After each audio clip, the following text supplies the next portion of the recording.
So it's time I start coming on here and talking about things that have happened to me. I've been afraid to come on here, one, just because of judgment and my friends and family not understanding. But as we are drawing nearer and closer to what Yeshua is going to be doing and God and the changing of the world, I'm getting clearance and being able to speak. One, because I'm becoming more bold and I have literally left behind my entire life. So, I mean, this is what we're here for, right?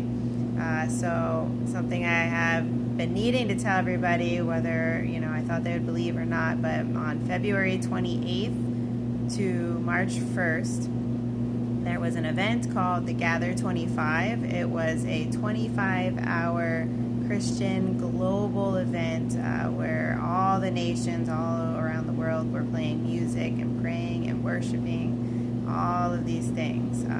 Beautiful.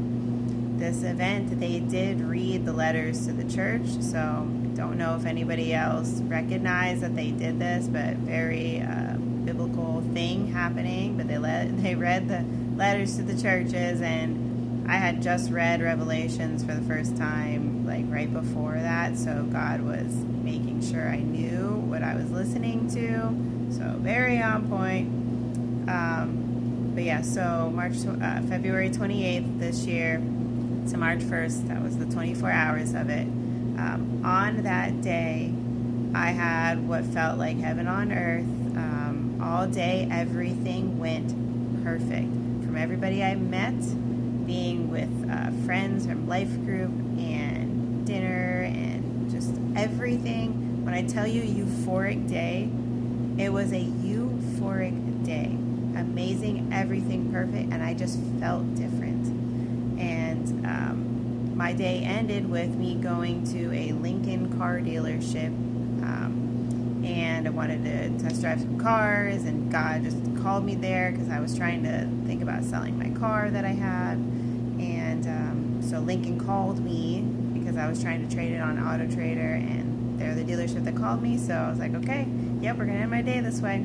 So I went to the Lincoln car dealership and spoke to one of the salesmen. Amazing talks, very spiritual talks. He's also a believer. So we were just talking amazing things, and then we went off for a test drive in one of the vehicles that I pray I'm able to get sooner than later, but whenever God wants. We went on a test drive, and I'm just talking about my life and what's happened to me, losing my school, still staying positive and smiling. He was like, wow, like, we need more people like you, like, you're so positive, all amazing blessings of things he's saying, right?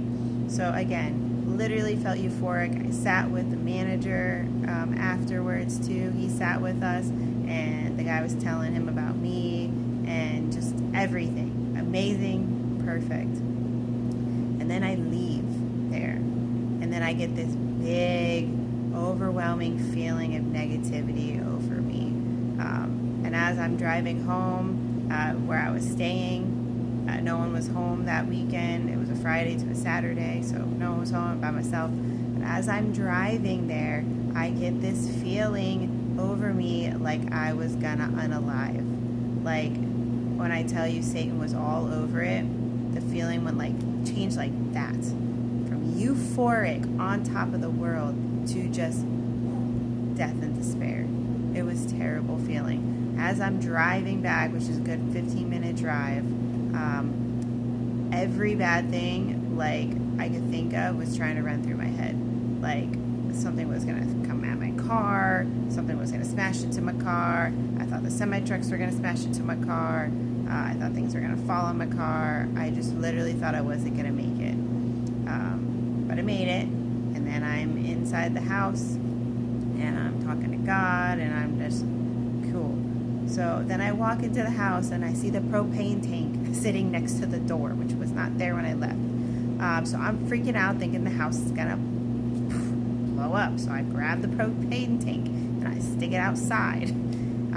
And then I'm running around like, okay, I just have this feeling something bad's gonna happen. Shortly before that day, there was a shooting down the street of the house where a child got shot through the house. And so in my mind, I'm thinking, okay, this is what's going to happen. A freaking drive-by is going to happen. And like literally everything's running through my head. All right, so then I go into the room and I'm laying down and I'm just laying down. I'm trying to lay down. And then I put on the Gather 25 event and I'm praying and I'm singing and I'm listening. I also had a firearm at that time, so it was like the enemy was trying to plant in my head to do something with that.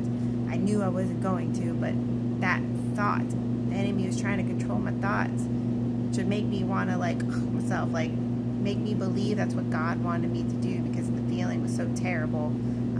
I'm just like, am I supposed to sacrifice myself now for people? What's going on? But I know I would not do that. I would never do that. So literally, these are the thoughts of the enemy planting in people's heads, which is very scary, especially when they're not strong enough to recognize that.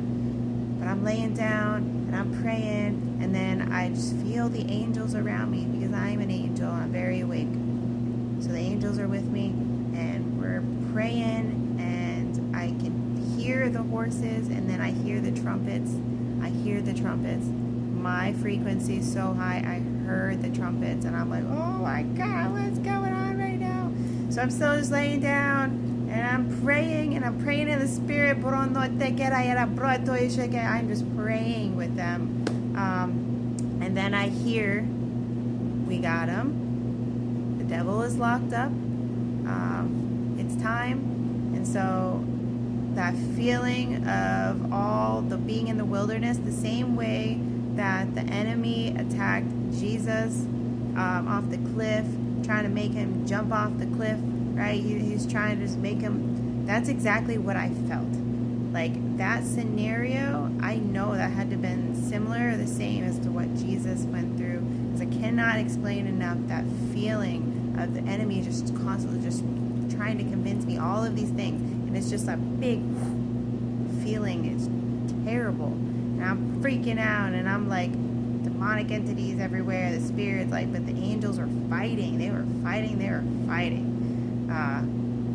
Yeah, and I've had to sit with this knowledge for a really long time, since February, March, because if I tell somebody this, they look at me like I'm crazy, but I'm not crazy.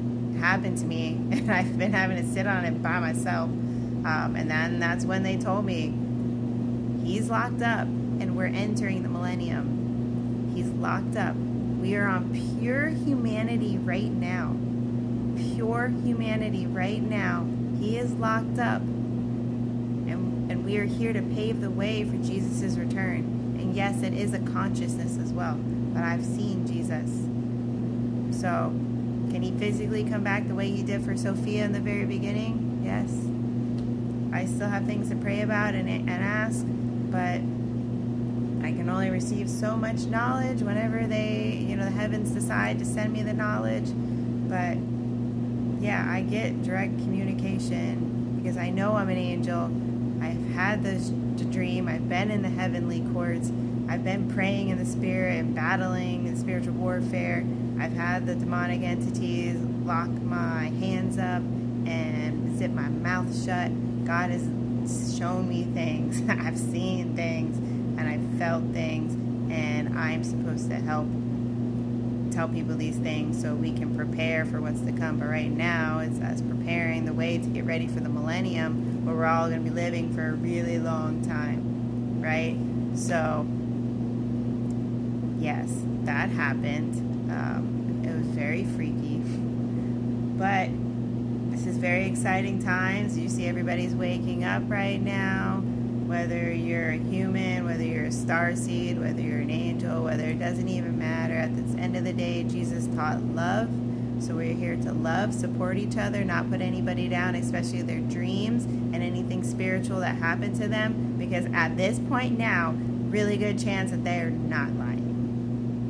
I mean, maybe some people will, because there are bad spirits walking around messing with people. But that's how you check, the fruit of the spirit of them. And yeah, so I'm running out of time now, but I'm going to do some lives here soon, and you guys can ask all the questions you want, because I'm ready to lay down the wisdom that I got.